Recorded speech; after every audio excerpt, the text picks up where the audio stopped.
Je vais vous présenter un article scientifique publié en 2016 par notre équipe dans la revue Journal of Molecular and Cellular Cardiology. Ce travail a étudié l'effet de la protéine TAT sur l'activité électrique des cellules cardiaques. La protéine TAT est une protéine produite par le virus VIH responsable du sida. Une prolongation de la repolarisation cardiaque sur l'ECG, favorisant la mort subite, a été observée chez des patients porteurs du VIH.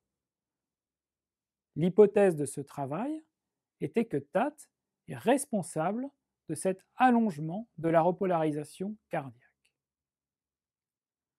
Pour ce projet, des cardiomyocytes différenciés de cellules iPS d'un individu sans anomalie cardiaque connue ont été utilisés comme modèle d'étude. La protéine TAT utilisée a été produite par Génie Génétique dans un autre laboratoire avec lequel nous avons collaboré. L'effet de TAT sur les cardiomyocytes a été analysé par des techniques de biologie moléculaire, d'immunohistochimie et d'électrophysiologie cellulaire. Dans une première étape, l'effet de TAT a été analysé sur le courant potassique IKR généré par l'activité du canal ionique ERG.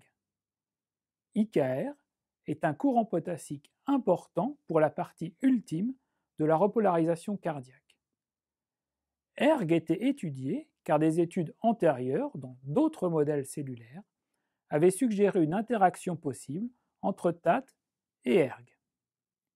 La technique de patch clamp a été utilisée pour mesurer la quantité de courant IKR dans les cardiomyocytes différenciés de cellules iPS cultivées en présence ou non de TAT.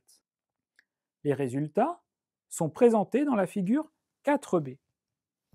Ils montrent que la quantité de courant IKR, représentée en ordonnée, était diminuée dans les cardiomyocytes cultivés en présence de TAT par rapport aux cardiomyocytes cultivés dans un milieu tampon, buffer, sans TAT.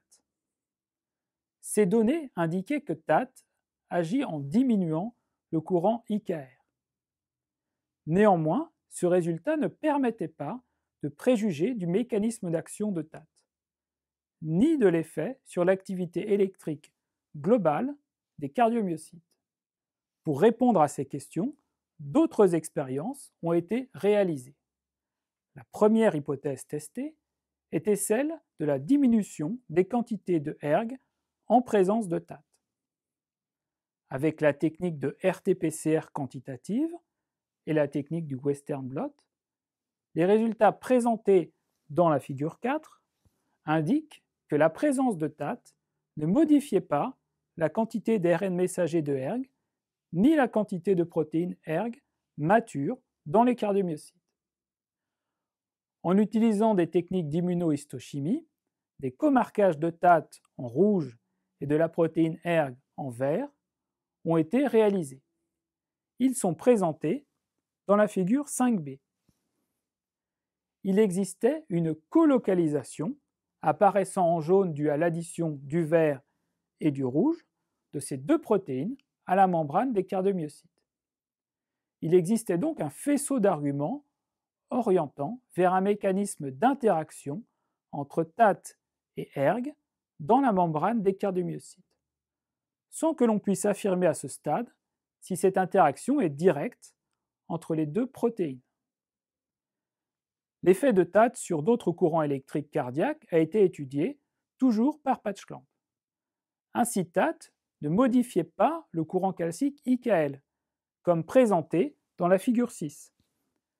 Ce résultat est très important, car il montre que l'effet de TAT n'est pas un effet général aspécifique sur l'activité électrique de la cellule, mais au contraire, cible spécifiquement un ou plusieurs courants électriques cardiaques. Pour déterminer si cet effet de TAT sur IKR modifie l'activité électrique globale des cardiomyocytes, les potentiels d'action ont été mesurés en présence ou non de TAT. La présence de TAT induisait un allongement de la durée du potentiel d'action, en rapport avec un allongement de la partie ultime de la repolarisation.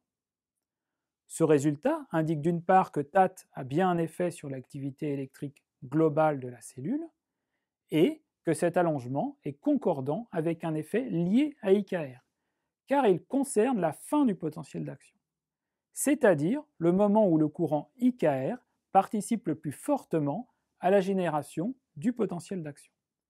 En conclusion, ce travail montre que la protéine TAT du VIH agit sur l'activité électrique cardiaque en allongeant la phase ultime du potentiel d'action avec une diminution du courant IKR. Ce mécanisme cellulaire pourrait expliquer les prolongations de repolarisation cardiaque sur l'ECG constatées chez les patients infectés par le virus VIH.